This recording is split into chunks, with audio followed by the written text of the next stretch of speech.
जहाँ पर एपिसोड 2 का एंड हुआ था वहीं से एपिसोड 3 स्टार्ट होती है। हमें दिखाया जाता है कि ह्वेंग जुन हो उसी गाड़ी का पीछा कर रहा होता है और उस गाड़ी का पीछा करते करते दिखाया जाता है कि वो मोनजिन पोर्ट पर पहुंच गए हैं। मोनजिन पोर्ट पर पहुंचने पर ह्वेंग जुन हो देखता है वहाँ गाड़ियों की लाइंस लगी हुई हैं और ये सब एक शिप में जा रही हैं जो शिप इन सबको ले जाने के लिए तैयार था। ह्वेंग जुन हो मौका पाते ही एक गाड़ी के नीचे छुप जाता है और उस गाड़ी के साथ ही उस शिप के अंदर चला जाता है।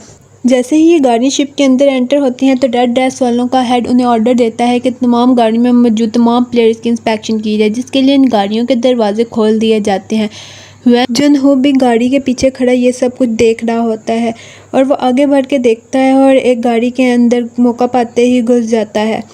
यहीं दूसरी तरफ तमाम रेड ड्रेस वाले अपनी अपनी गाड़ियों से बाहर निकल आते हैं और अपनी गाड़ियों में मौजूद तमाम प्लेयर्स की इंस्पेक्शन के लिए तैयार हो जाते हैं। यहाँ हमें पता चलता है कि इन तमाम प्लेयर्स की गर्दन में एक एक चिप है जिससे उनकी इंस्पेक्शन की जाती है और इन तमाम चिप्स के जरिए उनकी आइडेंटिटी को मैच किया जाता है। जब वो ह्वेंग जुन की इंस्पेक्शन करने आते हैं उन्हें कोई चिप नहीं मिलती। इससे पहले प्लेयर कुछ करता ह्वेंग जुन हो उसे पकड़ लेता है और उसे पकड़ के मार देता है और खुद उसके कपड़े पहन के उसकी गाड़ी से बाहर आता है और उस प्लेयर को शिप से नीचे गिरा देता है। जब वो प्लेयर को शिप से नीचे गिरा रहा होता है तो वहाँ पे 2 रेड ड्रेस वाले आ जाते हैं।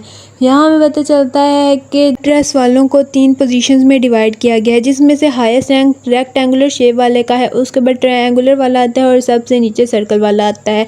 यहाँ पर वो उससे पूछते हैं कि वो यहाँ पे क्या कर रहा है, तो जिस पर वो कहता है कि उसकी तबीयत ख़राब इसलिए वो यहाँ पे मौजूद है और रेक्टेंगुलर वालों से कहता है कि वो अपने कैबिन में चला जाए और ये कहकर वो यहाँ से चला जाता है।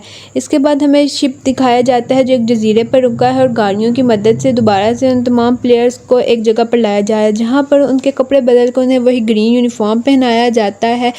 इसी के साथ हमें वहाँ पे वो प्लेयर 67 दिखाती है जो बेहोश नहीं होती और वो वहाँ पर चाकू लाने में कामयाब हो जाती है। इसके बाद सबकी आँख वहाँ बड़े से हॉल में खुलती है और दिखाया जाता है कि दफ़ा वहाँ टोटल 187 प्लेयर्स हैं। सब एक दूसरे को मिलकर बहुत खुश होते हैं। गी हुन, सैंग वू और अली यहाँ पर मिलकर अपनी एक टीम बना लेते हैं और वो बूढ़े चाचा जो कि प्लेयर नंबर 1 थे वो भी उनकी टीम में शामिल हो जाते हैं। यहाँ सीन कट होकर हमें प्लेयर 101 दिखाया जाता है जो प्लेयर 67 को अपनी टीम में शामिल होने का बोल रहा होता है, जिसे वो साफ इनकार कर देती है।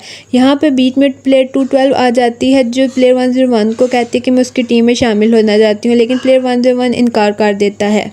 और इसी के साथ ही वहाँ पे लंच टाइम हो जाता है। खाना खाने के दौरान ये सब लोग आपस में सोच रहे होते हैं कि अगली गेम क्या होगी, मगर कोई भी इस बारे में मालूम नहीं कर पाता। फिर हमें दिखाया जाता है रेड ड्रेस वालों की शिफ्ट ख़त्म हो गई और वो सब अपने अपने रूम में आ गए हैं।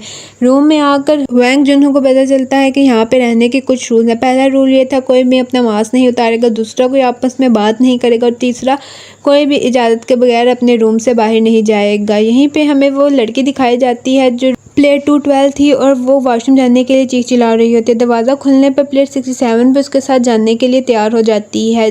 वहाँ जाके पता चलता है कि वो सिगरेट पीने के लिए वहाँ गई थी और उसके साथ हमें ये पता चलता है प्लेयर 67 ये पता करवाने गई थी कि कल क्या गेम खिलाई जाएगी।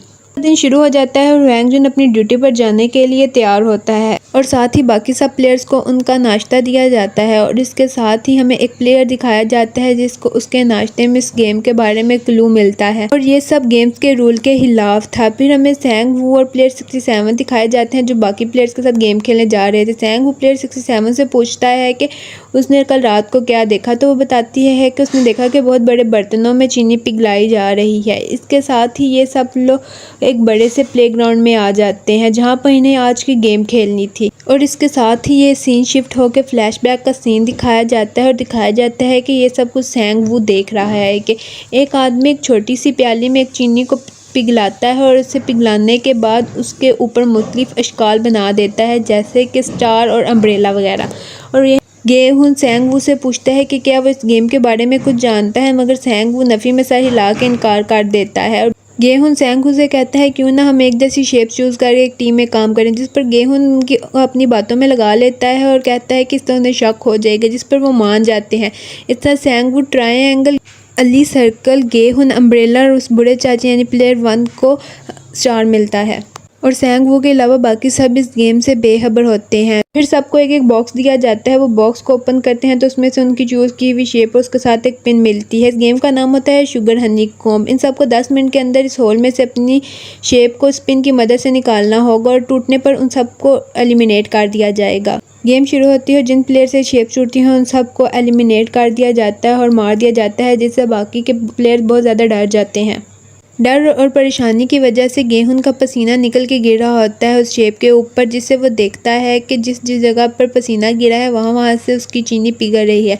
इसलिए वो सोचता है क्यों ना इसको मैं चाटना शुरू कर दूं। और इसके साथ ही हमें प्लेयर 212 दिखाई जाती है जो लाइटर की मदद से पिन को गर्म करके अपनी शेप को निकाल रही होती है और इस तरह से वो शेप को निकालने में कामयाब भी हो जाती है और जाते वक्त अपना लाइटर प्लेयर 101 को फेंक देती है ताकि वो भी चीटिंग करके अपनी शेप निकाल ले। बाकी सब प्लेयर्स भी जब गेहूं को अपनी शेप को चाटता हुआ देखते हैं तो वो भी ऐसे चाट कर देते हैं।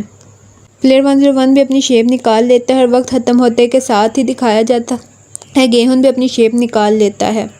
इसके साथ ही हमें एक प्लेयर दिखाया जाता है जो रेड ड्रेस वाले को मारकर उससे उसकी गन छीन लेता है और उसको अपना मास्क उतारने के लिए कहता है। वो लड़का जैसे ही मास्क उतारता है और उसे घूमने का कहता है, वो लड़का घूमता है तो वो देखता है कि वो एक छोटा सा बच्चा है, जिसे वो देख खुद अपने आप को गोली मार लेता है। इतने में फ्रंट मैन उस रेड ड्रेस वाले को गोली मार देता है कि कोई भी इंसान अपना मास्क नहीं उतार सकता, और जो सबको बताते हुए कि यहाँ का रूल है कि कोई भी किसी भी सूरत में अपना मास्क नहीं उतारेगा और ये बात इन्हें याद रखनी है। ये कहते हुए वो यहाँ से चला जाता है। इसके साथ ही हमें ह्वेंग जुनहो दिखाया जाता है जो इस मरे हुए रेड ड्रेस वाले के पास आता है और इसका मास्क उठा लेता है और इसके मास्क को उठा के देख रहा होता है। इसी के साथ ये एपिसोड यहीं पे ख़त्म हो जाती है।